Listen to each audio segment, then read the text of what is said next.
ചൈനയിൽ ഒരു മുളയുണ്ട്. അതിനൊരു പ്രത്യേകതയുണ്ട്. നട്ടതിന് ശേഷം ആദ്യത്തെ 5 വർഷം അത് തീരെ വളരില്ല. എന്നാലോ കിട്ടുന്ന വളവും വെള്ളവും വലിച്ചെടുക്കുവാൻ അതിന് യാതൊരു മടിയുമില്ല. 5 വർഷം കഴിഞ്ഞ് മുള പൊട്ടിയാൽ കളി കാര്യമാവും. പിന്നെ മൂപ്പരെ കാണണമെങ്കിൽ കോണി ഒന്ന് പോരാ. അപ്പോഴേക്കും പുള്ളി അങ്ങ് ആകാശത്തിലേക്ക് എത്തിയിരിക്കും. ഉയരം 90 അടി, 17 ആൾ പൊക്കം. ഒരു ദിവസം കൊണ്ടാണോ മുളയുടെ ഈ ആകാശ വളർച്ച? അല്ലേ അല്ല. അവ ഉറങ്ങുകയായിരുന്നില്ല. മുകളിലേക്ക് വളരാനുള്ള വേരുകൾ ഉണ്ടാക്കിയെടുക്കുകയായിരുന്നു. അത്രയും നാൾ വേരുകൾ ആഴത്തിൽ ഉറപ്പിക്കുന്ന പണിയിലായിരുന്നു മരം. എന്നാൽ കഥയറിയാതെ ആട്ടം കാണുന്നവർക്ക് തോന്നും, എത്ര പെട്ടെന്നാണ് മുള വളർന്നു വലുതായത്. അതിനുവേണ്ടിയുള്ള അതിൻ്റെ നിരന്തര പരിശ്രമവും കലർപ്പില്ലാത്ത കഠിനാധ്വാനവും ആരും കാണുന്നില്ല, അറിയുന്നില്ല. അതുപോലെ തന്നെയാണ് മനുഷ്യരുടെ വളർച്ചയും വിജയവും. മറ്റുള്ളവരുടെ വിജയകഥകൾ കേട്ട് അത്ഭുതം കൊള്ളുന്ന നാം ഒരിക്കലും ഓർക്കുന്നില്ല ഈ വിജയം അവർ നേടിയെടുത്തത് ഒറ്റ ദിവസം കൊണ്ടല്ല എന്നത്. ആ വിജയത്തിനു പിന്നിൽ അവരുടെ വിയർപ്പിന്റെ, കണ്ണീരിന്റെ ഉപ്പുരസമുണ്ട് എന്നത്. നിസ്തുലമായ തേട്ടത്തിന്റെ അനിവാര്യ ഫലമാണ് അവരുടെ വിജയം എന്നത്.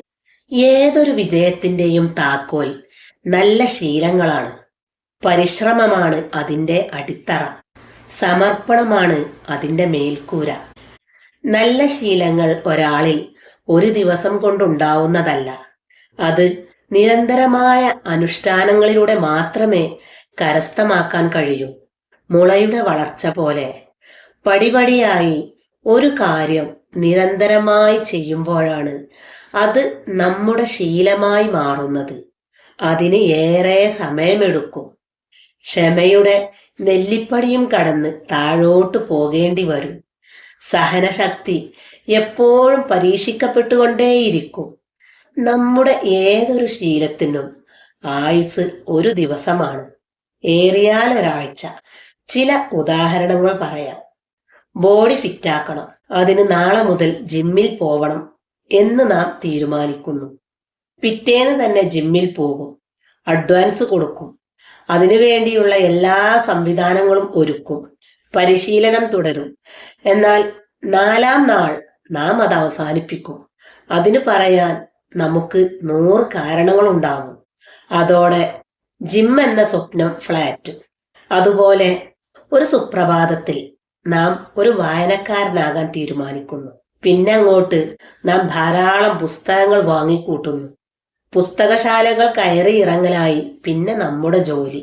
ഷെൽഫുണ്ടാക്കി നാം വാങ്ങിയ പുസ്തകങ്ങളെല്ലാം അതിലടുക്കി വെക്കുന്നതോടെ ആ പൂതിയും പടികടക്കുന്നു. അതിനും കാണും അപ്പോൾ നമുക്ക് എന്തെങ്കിലുമൊക്കെ കാരണങ്ങൾ. പിന്നെയും കമ്പം തീരാതെ പാട്ടിലും ഫോട്ടോഗ്രാഫിയിലുമൊക്കെ നാം ഒരു കൈ നോക്കും. എല്ലാം 8 നിരയിൽ പൊട്ടുമ്പോൾ നാം ആ പണിയും നിർത്തുന്നു.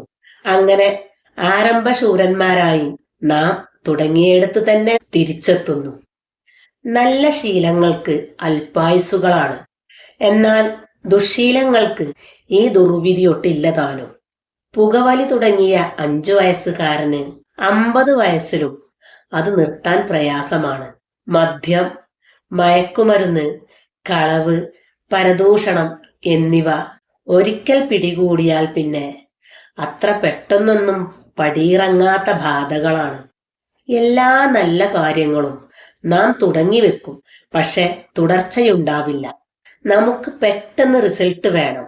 എന്നാലോ അതിനുവേണ്ടി അധ്വാനിക്കാൻ നാം തയ്യാറുമല്ല. സിംഹം പതുങ്ങുന്നത് തക്ക സമയത്ത് ഇര പിടിക്കാനാണ്, അല്ലാതെ ഇരയെ പേടിച്ചിട്ടോ മടി പിടിച്ചിട്ടോ അല്ല. നമ്മുടെ കർമ്മമേഖല കണ്ടുപിടിക്കുക, അതിനെക്കുറിച്ച് പഠിക്കുക, പരിശ്രമിക്കുക, വീണ്ടും വീണ്ടും അതിനുവേണ്ടി പരിശ്രമിക്കുക, നിരന്തരം പരിശ്രമിച്ചുകൊണ്ടേയിരിക്കുക. വെറുതെ ഇരിക്കുന്ന സമയങ്ങളിൽ വേരുറപ്പിക്കാൻ നോക്കുക. അപ്പോൾ വിജയത്തിന് നിങ്ങളുടെ കൂടെ വരാതിരിക്കാനാവില്ല. കൊല്ലന്റെ ആലയിലെ ഇരുമ്പ് കണ്ടിട്ടില്ലേ? അതുപോലെയാവുക. കത്തുന്ന തീയിലും പൊള്ളുന്ന ചൂടിലും പതറാതെ നിലകൊള്ളുക.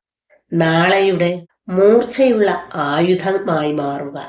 പരാജയം ഒന്ന് തെന്നി വീണാൽ താഴ്ന്നു പോകുന്ന ചതുപ്പുനിലങ്ങളാണെങ്കിൽ, വിജയം കയറുംതോറും ഉയരം കൂടുന്ന കുത്തനെയുള്ള കുന്നുകളാണ്. കാലുകളുടെ ബലമല്ല, മനസ്സിന്റെ ഉറപ്പാണ് അതിനു വേണ്ടത്. ഭൂമിയോളം ക്ഷമയും ആകാശത്തോളം പരിശ്രമവും കയ്യിലുള്ളവർക്ക് മാത്രം പറഞ്ഞതാണ് ആ പണി.